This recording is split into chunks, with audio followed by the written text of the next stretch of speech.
brought to you by Candid Dusting Powder and American Pistachios. Candid dusting powder redness, irritation, sweat rash और fungal infection जैसे 4 skin problems का एक expert solution. अब रहो unstoppable candid dusting powder के साथ। नमस्ते, अपन है कुलदीप और आप देखना शुरू कर चुके हैं दी लल्लन टॉप शो। आज के शो में हम विस्तार से बात करेंगे जम्मू कश्मीर के रायसी में हुए आतंकवादी हमले की, जहां आतंकवादियों ने घात लगाकर मंदिर दर्शन करने गए लोगों की बस पर फायरिंग की और जान बचाने की जुगत में बस खाई में गिर गई, 10 लोगों की जान चली गई, 33 लोग घायल हुए।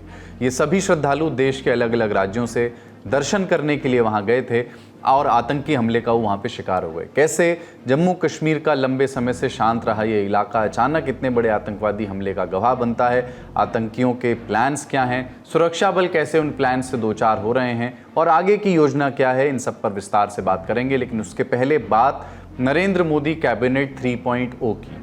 कल शपथ और आज पहली कैबिनेट की बैठक हो गई, पहला निर्णय भी ले लिया गया।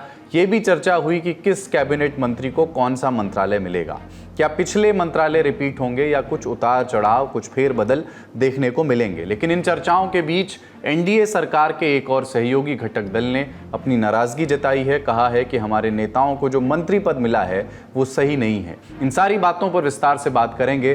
बढ़ते हैं बड़ी खबर की ओर।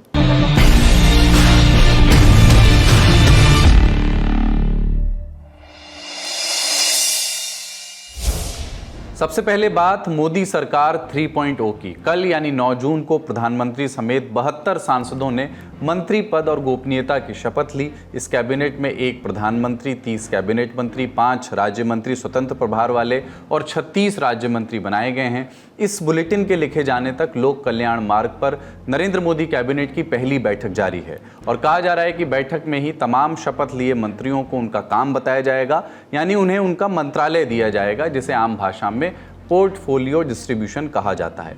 क्या हुआ इस पोर्टफोलियो बंटवारे में, जानते हैं लल्लन टॉप न्यूज रूम से। पोर्टफोलियो डिस्ट्रीब्यूशन के पहले मैं बता दूं कि सरकार ने फैसले क्या क्या लिए। सबसे पहले सोमवार को मोदी सरकार ने किसान सम्मान निधि की जो 17वीं किस्त थी उसको रिलीज़ किया, उसकी फाइलों पर हस्ताक्षर किया। उसके बाद जब कैबिनेट मीटिंग हुई तो कैबिनेट मीटिंग में पोर्टफोलियो डिस्ट्रीब्यूशन के साथ साथ जो प्रधानमंत्री आवास योजना है उसको एक्सटेंड किया गया। अभी तक 4.25 करोड़ घर प्रधानमंत्री आवास योजना के तहत बनवाए जा चुके हैं। एक तय समयावधि के लिए सरकार ने इसको भी एक्सटेंड कर दिया है। अब आते हैं मंत्रियों की लिस्ट पे। मैं आपको उन बड़े नामों के और बड़े मंत्रालयों की चर्चा करके बता देता हूं कि जिन जिन नामों को मंत्रालय बांटे गए हैं वो समायोजित किया गया है।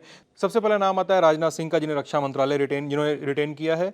अमित शाह ने गृह मंत्रालय रिटेन किया है और निर्मला सीतारमण ने वित्त मंत्रालय, धर्मेंद्र प्रधान ने शिक्षा मंत्रालय और जेपी नड्डा को इस बार स्वास्थ्य मंत्रालय मिला है।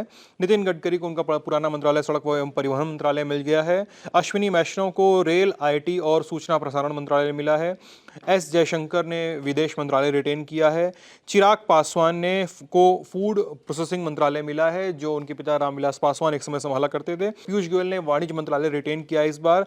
जीतन राम मांझी को एमएसएमई मंत्रालय मिला है। शिवराज सिंह चौहान को कृषि कल्याण एवं पंचायत ग्रामीण विकास मंत्रालय मिला है।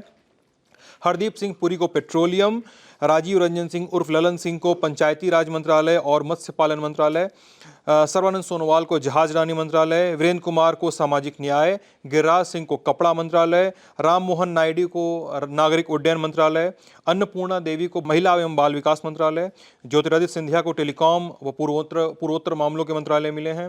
मनोहर लाल खट्टर को ऊर्जा मंत्रालय मिला है। गजेंद्र सिंह शेखावत को पर्यटन एवं संस्कृति मंत्रालय मिला है। एसडी कुमारस्वामी को उद्योग मंत्रालय मिला है।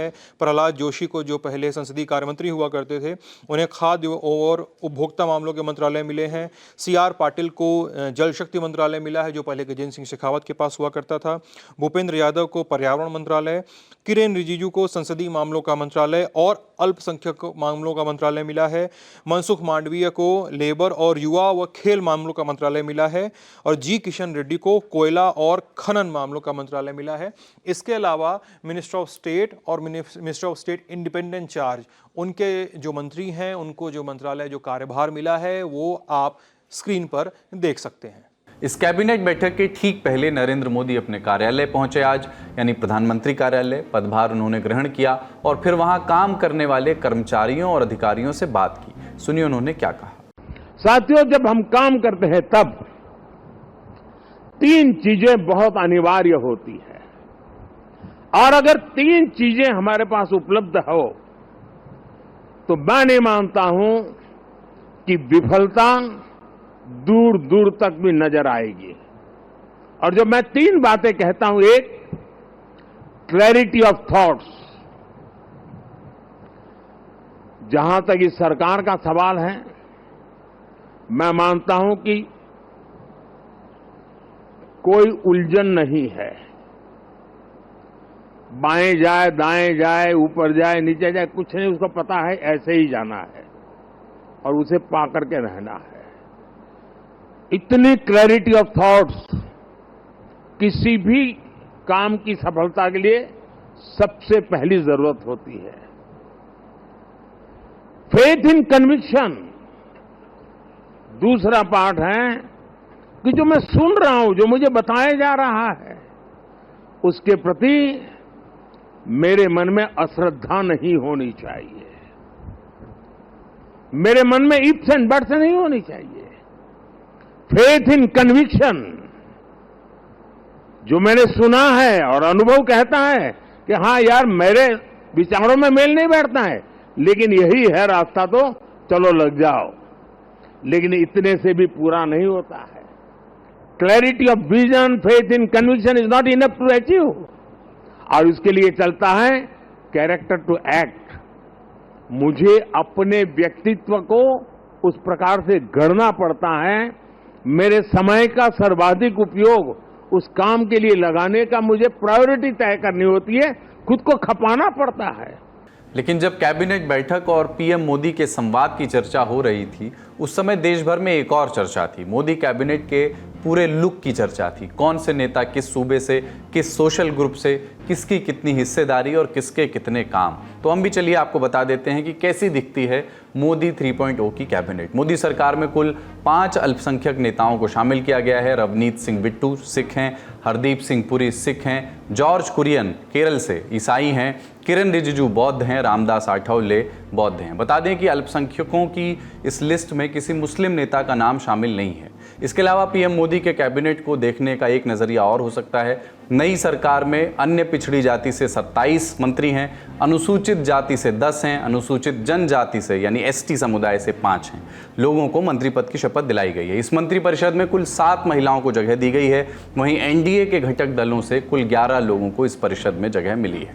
और अब बात करते हैं विवाद की। हमने आपको 9 जून को शपथ ग्रहण लाइव कवरेज के दौरान बताया था कि मंत्रिपरिषद में राज्य मंत्री का पद ऑफर किए जाने की वजह से राष्ट्रवादी कांग्रेस पार्टी यानी एनसीपी का जो अजित पवार वाला गुट है, उसके नेता नाराज हैं। उन्होंने कहा है कि कैबिनेट मंत्री से कम उन्हें स्वीकार नहीं है। जो बयान आए थे वो सुन लीजिए पहले।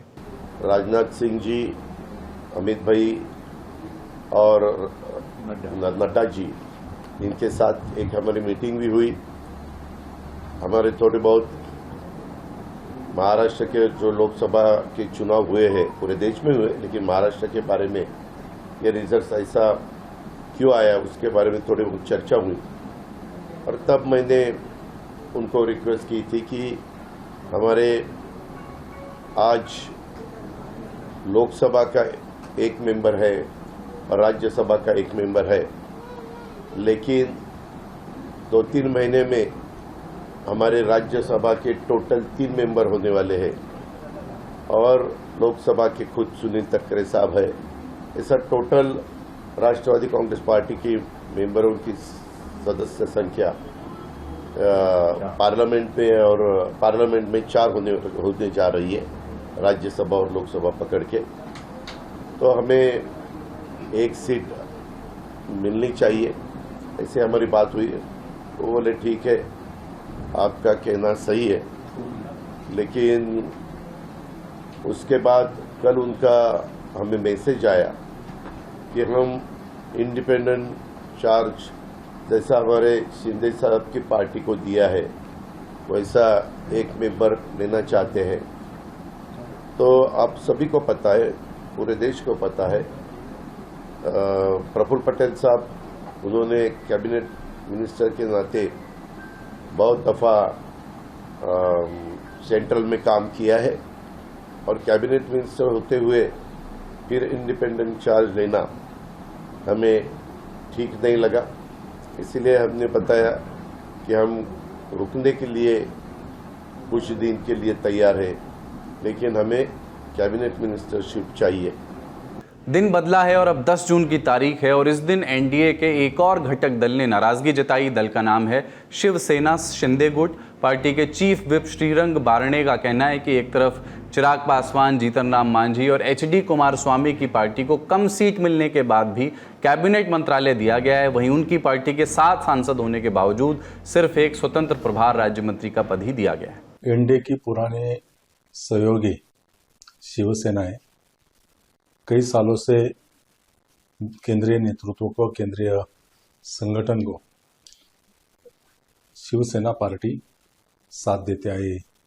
कल के शपथ विधि ग्रहण में शिवसेना पक्ष को होम का ये मिला, एमओएस मिला है, लेकिन मुझे लगता था कि कैबिनेट मंत्री मिलना चाहिए। कई सारी ऐसी छोटी पार्टी है जैसे कि मांझी जी की, कुमारस्वामी जी की, उनके पार्टी के कुमारस्वामी जी के 2 एमपी है, मांझी जी का 1 एमपी है और पासवान जी का 5 एमपी है। तो हमें लगता था कि हमें कैबिनेट मंत्री एक दिया है, वो कैबिनेट मंत्री मिलने की अपेक्षा थी हमारी। नाराजी नहीं, शिवसेना के साथ भेदभाव हुआ है? बिल्कुल नहीं, बिल्कुल नहीं। ये सब पूरी बात माननीय शिंदे साहब और बीजेपी के वरिष्ठ नेता बैठ के बात की है। मैं कई सालों से संसद रह चुका, मुझे व्यक्तिगत रूप से लगा था कि कैबिनेट मंत्री पार्टी को मिलना चाहिए। मेरी बात रखी है, उसमें पार्टी का कुछ नहीं। ये तो वो थे जिन्हें मन माफिक पद नहीं मिला, लेकिन जिन्हें मिला उनके नाम की खबरें उड़ गई। जैसे केरल से आने वाले भाजपा के इकलौते लोकसभा सांसद सुरेश गोपी, उन्हें कल राज्य मंत्री पद की शपथ दिलाई गई और आज सुबह उनसे जुड़ी एक खबर कुछ मीडिया संस्थानों ने छापी। खबर यह कि सुरेश गोपी ने कहा है कि उन्हें मंत्री परिषद में जगह नहीं चाहिए थी, फिर भी उन्हें जगह दी गई। खबर यह भी आई कि सुरेश गोपी ने कहा है कि उन्होंने फिल्में साइन की हैं और उन्हें पूरा करना है, लिहाजा वो मंत्रालय नहीं चाहते हैं और वो सांसद के रूप में अपना काम करते रहेंगे। लेकिन ये खबर वायरल हुई तो सुरेश गोपी को सोशल मीडिया एक्स पर सफाई देनी पड़ी। उन्होंने पीएम मोदी के साथ अपनी फोटो ट्वीट की और लिखा कि ये खबर झूठी है, वो मंत्री पद से इस्तीफा देने नहीं जा रहे हैं। पीएम नरेंद्र मोदी की लीडरशिप में हम केरल के विकास और समृद्धि के लिए प्रतिबद्ध हैं, उन्होंने ऐसा भी कहा। अब नजर डालते हैं दक्षिण भारत के एक और राज्य आंध्र प्रदेश पर। यहां से अपडेट है कि 12 जून को चंद्रबाबू नायडू आंध्र प्रदेश के मुख्यमंत्री पद की शपथ लेंगे और अपने सहयोगी दल के सम्मान में प्रधानमंत्री नरेंद्र मोदी भी इस समारोह में शामिल होंगे। इसके बाद प्रधानमंत्री ओडिशा जाएंगे, वहां पर भी बीजेपी सरकार की शपथ होनी है, लेकिन मुख्यमंत्री का नाम अभी पक्का नहीं है। और इन सारे शपथ ग्रहण समारोहों के बाद, मीटिंग्स के बाद सभी सांसदों को जमना होगा दिल्ली में, क्योंकि कहा जा रहा है कि कुछ ही दिनों में संसद का नया सत्र भी शुरू हो सकता है। मीडिया के हलकों में 15 जून की तारीख भी चलने लगी है। खबरें हैं कि नरेंद्र मोदी कैबिनेट ने राष्ट्रपति द्रौपदी मुर्मू से मीटिंग करके जल्द से जल्द नया सत्र बुलाने की अपील भी की है, क्योंकि नया सत्र आएगा तो आएगा देश का नया बजट। इस खबर पर जो भी जानकारी आएगी हम आप तक पहुंचाते रहेंगे। अब आज की अगली बड़ी खबर। अगली खबर जम्मू कश्मीर के रियासी से है। कल हमने आपको ब्रीफ जानकारी दी थी कि 9 जून की शाम जम्मू के कटरा के पास मौजूद शिवखोड़ी धाम से रियासी जिले की ओर जा रही श्रद्धालुओं की एक बस पर फायरिंग की गई। फायरिंग से बचने के लिए बस में मौजूद ड्राइवर ने तेजी से बस निकालने की कोशिश की, उसे भी गोली लग गई इस प्रयास में और बस से उसका नियंत्रण खत्म हो गया और बस एक गहरे गड्ढे में गिर गई। इसके बाद ड्राइवर समेत 10 लोगों की मौके पर ही मौत हो गई और 33 लोग घायल हो गए। घटना की जानकारी मिलने के बाद सुरक्षा एजेंसियां मौके पर पहुंची। 9 जून की देर रात राहत कार्य पूरा हुआ। सभी घायलों को जम्मू के सरकारी मेडिकल कॉलेज और कटरा के नारायण अस्पताल में भर्ती किया गया, जहां उनका इलाज जारी है। रियासी की एसएसपी मोहिता शर्मा को सुनिए। ये लगभग 6 बजे के करीब एक यात्री बस जो है वो शिवखोड़ी से दर्शन करके टुवर्ड्स रियासी जा रही थी, तो उसी बीच इसी स्पॉट पे मिलिटेंट्स ने बस के ऊपर फायर किया। वो फायर करते ही driver loss control of the bus और फिर वो नीचे खाई में जाके बस गिरी। ये इंसिडेंट है पूरा। उसके बाद वो लोग यहाँ से फरार हो गए और जेएनके पुलिस साथ में सिविल्स, लोकल सिविलियंस ने उनको रेस्क्यू करने में मदद की। बाय 7:45 रेस्क्यू ऑपरेशन जो है वो कंप्लीट कर लिया गया। 9 people are reportedly they are fear dead and 33 were injured. उनका अभी भी इलाज डिफरेंट हॉस्पिटल्स में चल रहा है। ये जो टेररिस्ट अटैक हुआ है इसको लेके हमारे पास अपडेट यही है कि हमारे पास कुछ लीड्स हैं, कुछ इनपुट्स हैं जिनको हम फॉलो कर रहे हैं। हमारी ऑपरेशनल टीम्स जो हैं तकरीबन अभी तक जो हमने बनाई हैं 11 टीम्स जो हैं वो अभी तक फील्ड पे काम कर रही हैं। 2 डिफरेंट टैक्सीज हैं जिन पे काम कर रही हैं। अभी तक हमको फुटप्रिंट्स मिल रहे हैं, उसके हिसाब से 2 से 3 टेररिस्ट का ग्रुप होना चाहिए और उसको हम फॉलो कर रहे हैं। इसके बाद घायलों के भी बयान सामने आए, उन्होंने अपनी आपबीती सुनाई। इसे दर्शन करके आ रहे थे, वहीं पे मतलब जैसे आतंकवादियों ने गोली फायर किया और बस पे लगी गोली, बस डिसबैलेंस होके खाई में गिर गई। उसके बाद भी उन्होंने गोली चलाना बंद नहीं किया। कितने जने थे आपने देखे? कितने? सर ये हम लोग ने नहीं देखा। जब हम लोग ये कैसे देख पाते, जब हम लोग बस के अंदर, जब खाई के नीचे बस आ गई तो हम कैसे देख सकते थे? उन्होंने बस के आगे आगे फायरिंग? नहीं, आगे पीछे सब जगह थे वो। अच्छा। हाँ, तो जब बस डिसबैलेंस हुआ तो सीधे जाके डायरेक्ट खाई में गिर पड़ा। कितने जने थे कुल बस में, कुछ आपको याद? बस में 40 लोग थे, बच्चों को छोड़ के 2-4 बच्चे भी एक्स्ट्रा थे। आपको कहाँ कहाँ चोट आई है? हमारे हाथ में, हमारे पैर में। और आपके साथ कौन है? आप परिवार के हमारे साथ? परिवार में हमारे हस्बैंड हैं, वो हमारे देवर हैं, हमारी ननद नंदोई भी। कौन सी जगह से आए हैं? हम यूपी गोंडा। और ये बस आपने वहाँ शिवखोड़ी से की थी? जी हाँ, हमने कटरा से बुक किया था बस। वहीं पे शिवखोड़ी दर्शन के लिए गए हुए थे, वापस आ रहे थे दर्शन करके। जी। बच्चे भी आपके साथ? जी हाँ, हमारे बच्चे भी हैं। बस आप लोग से यही रिक्वेस्ट है कि हमको घर पे पहुंचा दिया जाए। हम लोग बस में थे, पता नहीं कौन गोलियां धड़ाधड़ चलाने लगा। कुछ देर शाम तो हम लोगों ने जल्दी जल्दी बस से नीचे उतरा। वो बहुत लोग बस में भी थे। हम लोगों ने नीचे उतर के थोड़ी देर मतलब कैसे लेटे हुए थे और फिर उसके बाद हम लोगों ने फिर उसके बाद कुछ देर गोलियां नहीं चली। फिर उसके बाद में गोलियां नहीं चली, हम लोग खाई में गिर पड़े क्योंकि टायर में लग गया था गोली एक, तो इस वजह से डिसबैलेंस हो गया, हम लोग खाई में गिर गए। फिर उसके बाद जब हमारा जो सिर है वो जो बस के उसके नीचे आ गया था, सीट के नीचे, इसी वजह से हम बहुत परेशान थे। मेरे डैडी निकाले मुझको जो उधर हैं और मेरी मम्मी ये है, और जो हमने जल्दी से निकल के फिर उसके बाद बहुत तेज तेज गोलियां चलाने लगे। अगर हम लोग बैठे नहीं होते और अगर वो लोग ऊपर आ जाते तो आज हम ये इस अस्पताल में और इस गंभीर में हम नहीं रह पाते। शिवखोड़ी से 5:30 बजे चले हैं और रास्ते में करीब 6 बजे के आसपास ऐसा दुर्घटना हुआ है और आतंकवादी करीब 7-8 के आसपास थे। हाँ, जो कि मतलब उन्होंने अटैक किया तुरंत बस पर और बस पर लगातार गोलियां बरसाते रहे और बस जो है अनियंत्रित होकर जो है नीचे खाई में गिर गई। सड़क पर आकर किया या जंगल में से फायरिंग किया? नहीं, सड़क पे आके करके उन्होंने आगे पीछे चारों तरफ से उन्होंने किया और जब गोली की तड़तड़ाहट की आवाज हुई तो मुझे ऐसा महसूस हुआ कि लगता है बस के अंदर जो है शॉर्ट सर्किट हुआ जिस वजह से ऐसा कुछ हो रहा है। लेकिन कुछ समझते ही देर लगी कि इससे पहले जो है टायर उसका ब्लास्ट हो गया और अनियंत्रित होकर बस जो है खाई में जाकर गिर गई और ऐसा लगा कि भी, और फिर उसके बाद जब बस अनियंत्रित होकर नीचे गिरी उसके बाद आतंकी जो है नीचे भी खाई में भी गए और उन्होंने करीब मान के चली कि 5 मिनट तक गोलियां बरसाते रहे। इसके बाद मीडिया के कैमरे उन जगहों पर भी पहुंचे जहां इन घायलों के परिजन मौजूद हैं। उत्तर प्रदेश के ग्रेटर नोएडा, दिल्ली, मेरठ, बनारस, गोरखपुर, इन जगहों से आने वाले श्रद्धालुओं के परिजनों ने क्या कहा वो भी सुनिए। आज सुबह मेरी बात हुई उनसे, नॉर्मली बात हुई कि हाँ कहाँ है, मैंने बोला जी घर पे हूँ, तो नो ठीक है कोई बात नहीं। उसके बाद फिर उनसे मेरी बात नहीं। अभी इन्फॉर्मेशन मिला है कि वहाँ एक्सीडेंट वगैरह हो गया है गाड़ी में। उसके बाद फिर वहाँ के लिए हम जो है निकल रहे हैं। इस मौके पर प्रशासन ने कुछ हेल्पलाइन नंबर्स भी जारी किए हैं। वो हेल्पलाइन नंबर्स इस समय आप अपनी स्क्रीन पर देख सकते हैं। इस घटना के अगले दिन यानी 10 जून को जम्मू कश्मीर के उपराज्यपाल मनोज सिन्हा अस्पताल पहुंचे। उन्होंने घायलों से मुलाकात की। एलजी मनोज सिन्हा ने मृतकों के घर वालों को 10 लाख रुपए की सहायता राशि और घायलों को 50,000 रुपए की सहायता राशि का ऐलान किया।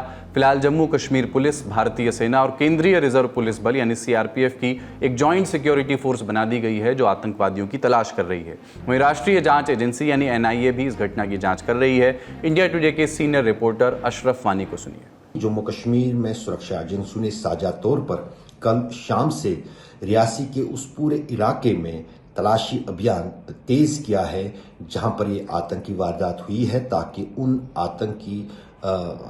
आतंकी सदस्यों को पकड़ा जाए जो इस आतंकी वारदात के पीछे थे। अगर जम्मू कश्मीर में कुल मिलाकर देखें तो पिछले कुछ महीनों से ये आतंकी ग्रुप जो है ये काफ़ी सक्रिय है 3 जिलों में, पुंछ, राजौरी और रियासी में। और पुलिस और खुफिया एजेंसियों का कहना है कि ये आतंकवादी संगठन के ग्रुप जो है ये काफ़ी प्रशिक्षित है और उसमें पाकिस्तानी फौज का एक रिटायर्ड कमांडो भी शामिल है जो फौजी नाम से जाना जाता है। इन आतंकवादियों में से कुछ की सीसीटीवी तस्वीरें जम्मू कश्मीर में पुलिस के पास हैं, लेकिन अभी तक कोई सुराग इन आतंकवादियों का नहीं है, जो जम्मू कश्मीर में सुरक्षा एजेंसियों के साथ साथ प्रशासन के लिए भी काफ़ी जो है कहीं ना कहीं एक चिंता की वजह बनी हुई है। जो ये घटना हुई है इसे समझने के लिए उस इलाके का भूगोल भी थोड़ा समझना होगा। जब श्रद्धालु जम्मू में मौजूद वैष्णो देवी धाम दर्शन करने जाते हैं तो वो कटरा में अपनी बस या ट्रेन छोड़ देते हैं और फिर पहाड़ का रास्ता पकड़ते हैं। जम्मू के इसी कटरा से एक नेशनल हाईवे गुजरता है जिसकी संख्या है 144 NH 144। इस NH 144 से जब आप 25 किलोमीटर की चढ़ाई ऊपर चढ़ते हैं तो आप रियासी पहुँचते हैं। रियासी से 122 किलोमीटर ऊपर चढ़ने पर आप राजौरी पहुंचते हैं और राजौरी से 84 किलोमीटर ऊपर चलने पर पड़ता है पुंछ। तो ये तो हो गया रास्ता। ज़रूरी बात यह है कि राजौरी और पुंछ के ही इलाके में पड़ती है पीर पांजाल रेंज, ऊंचे नुकीले पहाड़ों का इलाका जो जम्मू कश्मीर के एक बड़े भूभाग में फैला हुआ है। इस रेंज में जाड़ों के इलाके में बहुत बर्फ़ पड़ा करती है, जिस वजह से इसके बड़े हिस्से को आम लोगों के लिए बंद कर दिया जाता है। अब साल 2019 में केंद्र सरकार अध्यादेश लेकर के आई, धारा 370 को निष्प्रभावी कर दिया और राज्य में राष्ट्रपति शासन लग गया। लेकिन ठीक इसी मौके पर आतंकवादियों ने नई रणनीति पर काम शुरू किया। उन्होंने कश्मीर की घाटी वाला इलाका छोड़कर राजौरी और पुंछ वाले पहाड़ी इलाकों को अपना अड्डा बनाया और ऐसा करने के लिए उन्होंने कश्मीर की घाटी से लगने वाले पीर पंजाल पास का सहारा लिया, जिससे वो सीधे पीर पंजाल की पहाड़ियों में दाखिल हो गए। और साल 2021 से लेकर अब तक यानी साल 2024 के जून तक आतंकवादियों ने बस इन्हीं 2 इलाकों में 10 बार हमले किए। 45 से ज़्यादा जवानों, अधिकारियों और आम नागरिकों की हत्या कर दी गई। घायलों की संख्या का बस अनुमान ही लगाया जा सकता है। यानी ये समझ में तो आता है कि राजौरी और पुंछ समेत पीर पंजाल रेंज अभी भी आतंकवादियों की जद में है। इसका एक कारण ये भी है कि भारत और पाकिस्तान के बीच लगने वाली लाइन ऑफ कंट्रोल का लगभग 200 किलोमीटर का हिस्सा इसी राजौरी और पुंछ से होता हुआ गुजरता है, जिससे सीमा पार बैठे आतंकवादी संगठनों को इस इलाके में हथियार और आतंकवादियों की घुसपैठ कराना कंपैरेटिवली आसान हो जाता है। और ऊंची पहाड़ियाँ, दुर्गम रास्ते आतंकवादियों को उनके मंसूबों की प्लानिंग और अंजाम देने में मदद करते हैं। लेकिन सवाल उठता है कि आतंकवादियों की यह हरकत राजौरी से लगभग 150 किलोमीटर नीचे बसे रायसी तक कैसे पहुंच गई, क्योंकि 9 जून को हुए आतंकी हमलों के बाद सुरक्षा बलों ने कहा था कि यह इलाका सुरक्षित रहा है। यहां एरिया डोमिनेशन भी पहले ही किया जा चुका है। एरिया डोमिनेशन यानी सुरक्षा बलों ने किसी इलाके का कंट्रोल पूरी तरह से अपने हाथ में ले लिया है, जिसके बाद वहां पर आम नागरिक गतिविधियों को आसानी से अंजाम दिया जा सकता है। इसलिए 9 जून को ही घटना एक सरप्राइज की तरह आई। एरिया डोमिनेशन के बाद भी हमला कैसे हो गया? इसके पहले इस इलाके में आखिरी आतंकवादी हमला मई 2022 में हुआ था, जब आतंकवादियों ने रायसी में वैष्णो देवी दर्शन करने गए श्रद्धालुओं की बस को बम से उड़ा दिया था और 4 श्रद्धालुओं की मौत हो गई थी। कहां गड़बड़ी हुई? हमने ये सवाल एक्सपर्ट से भी पूछे। इस अटैक के अलावा भी अगर थोड़ा पीछे लेके जाओ, पिछले साल 1.5 साल के अंदर आप देखेंगे राजौरी और पुंछ और रियासी, ये 3 जो डिस्ट्रिक्ट हैं जिसको हम south of Pir Panjal military के हिसाब से बोला जाता है, south of Pir Panjal, north of Pir Panjal जिसको कश्मीर वैली बोलते हैं। तो पिछले कुछ साल 1.5 साल के अंदर आपने देखा होगा साउथ ऑफ पीर पंजाल के अंदर काफी टेरर इंसिडेंट्स बढ़े हैं, स्पेशली आर्म फोर्सेस के ऊपर। मैं इनफैक्ट अभी मैंने कुछ दिन पहले ही मैंने एक स्टोरी, हमने डिटेल में एक स्टोरी लिखा था कि इन सब एरिया में क्यों बढ़ रहे हैं। पिछले कुछ महीनों में मैं एक डाटा काउंट कर रहा था, लगभग 20 हमारे जवान शहीद हुए हैं, और मतलब आर्मी पर्सनल जो है शहीद हुए हैं इस पूरे सिर्फ इन तीनों डिस्ट्रिक्ट को मिला के अगर माना जाए। उन लोग बेसिकली जो पाकिस्तान टेरर ग्रुप ने रियलाइज किया है, उन लोगों ने अपने टैक्टिक्स को थोड़ा चेंज किया। अभी तक क्या होता था कि वो जो वैली बेस्ड सपोर्ट ग्रुप है उनको टारगेट, उनके साथ मिलकर ये टेरर अटैक करते थे।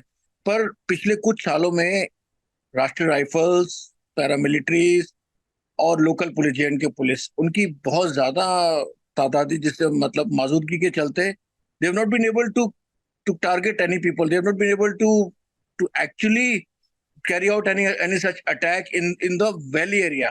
सो ये कारण रहा कि उन्होंने थोड़ा अपने टैक्टिक्स को चेंज किया है और साउथ ऑफ पीर पंजाल जो जम्मू का इलाका, जैसे जम्मू रजौरी, मतलब बेसिकली जम्मू के नीचे का इलाका जिसे रजौरी, पुंछ और रियासी डिस्ट्रिक्ट बोलते हैं, वहां पे इन लोगों ने ऑपरेशन चालू किया। और इसमें सबसे बड़ा है कि उनको लोकल सपोर्ट मिल रहा है और वहां की जो टोपोग्राफी, अगर रजौरी और पुंछ की टोपोग्राफी देखेंगे, वो बहुत ही ज्यादा घना जंगल है वहां पे और उनके छुपने के लिए काफी ज्यादा जगह मिल जाती है उन लोगों को। और इसलिए मिलिटेंट्स, हमारे जो आर्म फोर्सेस, उनको ऐसे ऑपरेशंस में मुश्किल हो रही है पीछे कुछ टाइम से।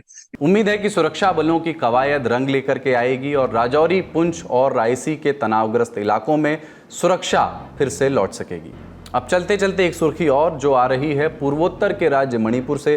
सोमवार 10 जून को मणिपुर के मुख्यमंत्री एन बीरेन सिंह के सुरक्षा काफिले पर हमला हुआ। इस काफिले में मुख्यमंत्री मौजूद नहीं थे। स्थानीय रिपोर्ट्स के मुताबिक काफिले का रास्ता सुरक्षित करने के लिए जो 2 गाड़ियां पहले गई थी, जिसे एडवांस पार्टी कहते हैं, उस पर हथियारबंद उग्रवादियों ने घात लगा करके हमला किया।